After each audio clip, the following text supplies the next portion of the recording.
औज़ुबिल्लाहिमिनश्शैतानिर्रजीम बिस्मिल्लाहिर्रहमानिर्रहीम। सारे वेखण ते सुनने वाले भाइयों अस्सलाम वालेकुम। साडी अज दी वीडियो दा जिहड़ा मौजू है वो है छोटे बच्चों नूं केड़ा वंडा देना चाहिए, छोटे बच्चों नूं केड़ी खुराक देनी चाहिए ते जिहड़ी उन्हां कण अच्छी भी है ते उन्हां दी ग्रोथ भी ठीक होवे ते उन्हां दा मैदा भी ठीक रखे।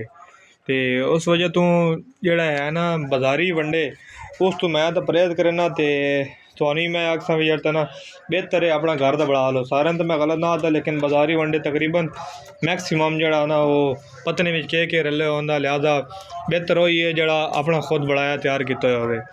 ते छोटा बच्चा जड़ा बच्चा पैदा होंदा उन्होंने कितने दिन तो बाद वंडे ते ला देना चाहिए। तो उहदा जड़ा सब तो बेहतरीन दिन है ना तकरीबन 8 दिन तो बाद बच्चे नूं वंडा शुरू कर देना चाहिए। वो पहले थोड़ा थोड़ा अगू रखना, अगर वो आपे खावे तो ठीक है, नहीं तो थोड़ा थोड़ा तो मूँह देना। उन्हें थोड़ा पसंद आ सी वा तो हौली हौली खावन लग पो सी।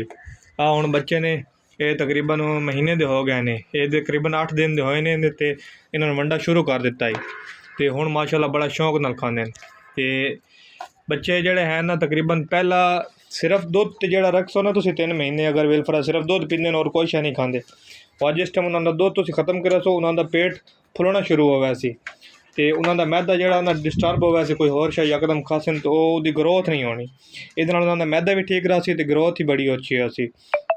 अगर छोटे बच्चे बेहतर तो पहला महीना जड़ा ना उन्होंने अगर बकरी तले दुध ज़्यादा है तो 3 टाइम दुध पिलाओ, सुबह दोपहर शाम। तो दुध ये करना वे जिस टाइम तुम पिवांदे हो वो टाइम की उत्ता तला नहीं होना चाहिए। बिलफरज सुबह 8 बजे पिवांदे हो तो फिर हर रोज़ की वास्ते सुबह 8 बजे, दोपहर को 2 बजे तो शाम को फिर 5-6 बजे को यह तरतीब तुम जी ना फड़ा के रखनी। हुण आने अपने मेन मौजू की तरफ, तुम वंडे के पाना क्या है। इतना लंबा चौड़ा शीया पाने की जरूरत कोई नहीं, 3-4 चीज़ा तुहानू दसांगा उस बड़िया बेहतरीन है, ज़बरदस्त उन्हां नाल ग्रोथ है। वो सब तो पहले नंबर पर तुम ले लेना 1 किलो गंदम का दलिया, 1 किलो गंदम का दलिया, 1 किलो तुम ले लेने काले चने, उदा दलिया बनवा लेना बिल्कुल बरीक। उस तो बाद तुम अद्धा किलो चोकर ले लेना, अद्धा किलो ले लेना चने का छिलका जिन्होंने अस सूड़ी भी ज़्यादातर बंदे कहते हैं। तो चने का छिलका होना उहदे विच तुसी एक कैल्शियम पाउडर पाना तकरीबन 50 ग्राम पा लेना। मैं तो वाइट गोल्ड इस्तेमाल करना, तो मैं विखा रहा ये 1 चम्मच वाइट गोल्ड पा देनी। बाकी जोड़ा भी तुम जो पा दो कोई मसला नहीं है, कैल्शियम पाउडर में होना चाहिए। तो 50 ग्राम DCP पाउडर, वह DCP पाउडर पे किसी भी कंपनी का कोई भी हो जाए उस जड़तने की हड्डियों की ग्रोथ अच्छी हो सी। तो उस तो बाद तुम 50 ग्राम नमक पा देना। ये बेहतरीन बच्चों का वंडा है, बेहतरीन ये ग्रोथ होंगी। तो इंशाल्लाह बच्चे बहुत अच्छी ग्रोथ करे सन। इसका फायदा यह हो सी भाई बच्चे जिस टाइम दुध पी सन ना, चाहे बिलफरज ज़्यादा ही दुध पी लैन, बच्चे मोशन ना लग सन कभी भी।